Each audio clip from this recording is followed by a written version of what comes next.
বেগুন দিয়ে মেথি শাক ভাজা আমরা তো সবসময়তেই খেয়ে থাকি। আজকের মেথি শাক রেসিপিটা একটু অন্যরকম। নমস্কার বন্ধুরা, সতীশনাথ ফ্যামিলি কিচেনে আপনাদের সবাইকে স্বাগতম। যদি রেসিপিটি ভালো লেগে থাকে তাহলে অবশ্যই একটা লাইক করে দেবেন, শেয়ার করে দেবেন। আর যদি চ্যানেলে নতুন বন্ধু হয়ে থাকেন তাহলে প্লিজ চ্যানেলটি সাবস্ক্রাইব করে পাশে থাকবেন।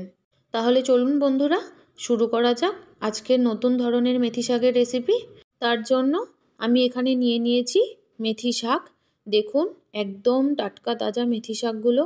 সবুজ রঙের মেথি শাকের পাতা দেখতেও অপূর্ব লাগে, খেতেও ভালো লাগে।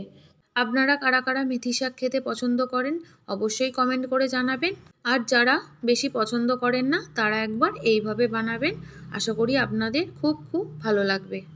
আপনাদের যাতে সুবিধা হয় তার জন্য কিভাবে আমি মেথি শাকগুলো বেছে নিই আপনাদেরকে দেখিয়ে দিচ্ছি।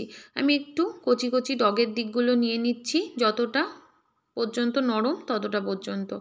এইভাবে আমি সমস্ত মেথি শাকগুলো বেছে নিলাম।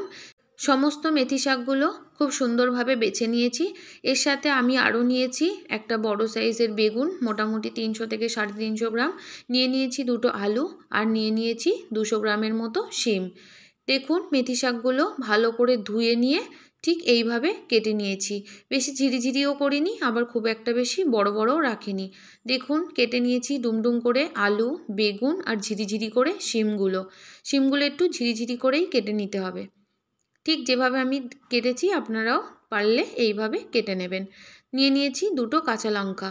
আর বন্ধুরা, এই কেটে রাখা বেগুনগুলোকে আমি 10 থেকে 15 মিনিটের জন্য কিছুটা পরিমাণ নুন হলুদ দিয়ে মেখে রেখে দেব, যাতে নরম হয়ে যায় আর ভাজার সময় তেলটা একটু কম লাগে। আলাদা করে সেটা আমি আর দেখালাম না, মুখেই বলে দিলাম। এবার কড়াইয়ের মধ্যে সাদা তেল গরম করে নিয়েছি। আপনারা চাইলে অবশ্যই এখানে সর্ষের তেল ইউজ করতে পারেন। তেলটা গরম হয়ে গেছে, এবার কেটে রাখা আলুগুলো প্রথমে ভেজে নেব। আলুগুলো দিয়ে অল্প একটু নুন দিয়েছি, দিয়ে খুব ভালো করে লাল লাল করে নরম করে ভেজে নেব। আলুগুলো লাল করে নরম করে ভেজে নিলে খেতে খুব ভালো লাগবে। এমনভাবেই একটু সময় নিয়ে ভাজতে হবে যাতে আলুগুলোর কালারটাও চেঞ্জ হয়ে যায় আর ভাজতে ভাজতেই মোটামুটি 90% পর্যন্ত সেদ্ধ হয়ে যায়।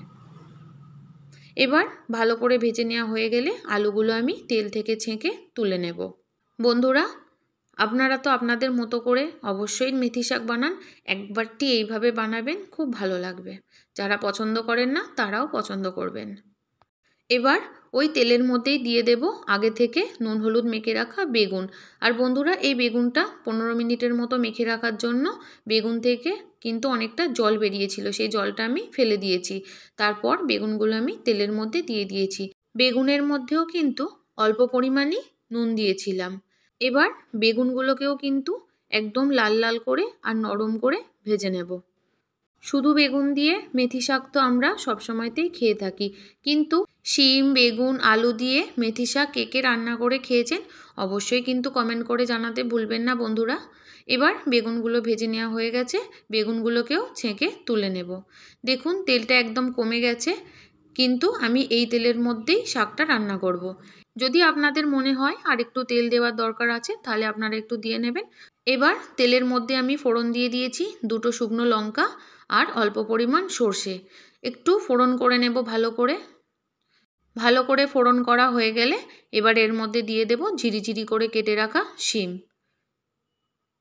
বন্ধুরা, শিমগুলো দিলে মেথি শাকটা কিন্তু খেতে ভীষণ ভালো লাগে।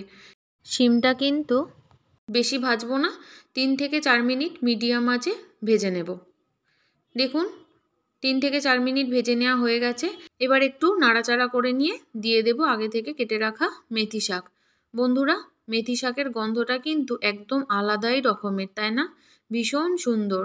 গরম ভাত পুরো মেথি শাকেই জমে যায়। আমার তো ভীষণ ভালো লাগে। আপনাদের কীরকম লাগে অবশ্যই কিন্তু কমেন্ট করে জানাতে ভুলবেন না। এবার 2 থেকে 3 মিনিট ধরে নাড়াচাড়া করতে থাকবো আর জোর আঁচে শাকটা ভাজতে থাকবো। 2 থেকে 3 মিনিট জোর আঁচে ভেজে নেওয়ার পর এর মধ্যে আস্তে আস্তে দিয়ে দেব স্বাদ মতো নুন আর দেব হাফ চামচের মতো হলুদ। যেহেতু আলু ভাজার সময়তেও অল্প একটু নুন দিয়েছিলাম, আবার বেগুনেও অল্প একটু নুন মেখে রেখেছিলাম, তাই শাকটা ভাজার সময় অল্প একটু নুন দিলাম। আপনারা কিন্তু একটু ভালো করে বুঝে শুনে চেক করে নিয়ে তারপর নুনটা দেবেন। তারপর কিছুক্ষণের জন্য ঢাকা দিয়ে দেব। ঢাকা যখন দিয়ে দেব তখন কিন্তু গ্যাসের ফ্লেমটা একদম কমিয়ে দেব। মোটামুটি 5 থেকে 6 মিনিটের জন্য আস্তে আঁচে রেখে দিলেই শাকগুলো সেদ্ধ হয়ে যাবে। তারপর ঢাকনা খুলে গ্যাসের ফ্লেমটা বাড়িয়ে দিয়ে আবারও শাকগুলো একটু নাড়াচাড়া করে নেব। শাকগুলো সেদ্ধ হয়ে গিয়ে যখন জল শুকিয়ে গিয়ে মোটামুটি ভাজাটা হয়ে আসবে তখন দিয়ে দেব আগে থেকে ভেজে রাখা আলু, বেগুন, দিয়ে দেব 2টো কাঁচা লঙ্কা আর স্বাদের ব্যালেন্সের জন্য দিয়ে দেব সামান্য চিনি। তবে বন্ধুরা আপনারা যদি চিনিটা দিতে না চান চিনিটা নাও দিতে পারেন, তাতেও টেস্টটা খুবই সুন্দর আসবে। এবার খুব ভালো করে একসাথে মিশিয়ে দিয়ে ভেজে নেব। বেশ 3-4 মিনিট সময় ধরে ভেজে নিতে হবে। খুব ভালো করে ভেজে নেওয়া হয়ে গেলে নামিয়ে নেব। তাহলে বন্ধুরা শিম আলু বেগুন দিয়ে মেথি শাকের এই রেসিপিটি আপনাদের ভালো লেগেছে তো অবশ্যই কিন্তু কমেন্ট করে জানাবেন। আর ভালো লাগলে লাইক শেয়ার করতে কিন্তু ভুলবেন না। আমাকে এতক্ষণ সময় দেওয়ার জন্য আপনাদেরকে অসংখ্য অসংখ্য ধন্যবাদ। আপনারা সবাই ভালো থাকবেন, সুস্থ থাকবেন, অবশ্যই কিন্তু রেসিপিটি বানাবেন।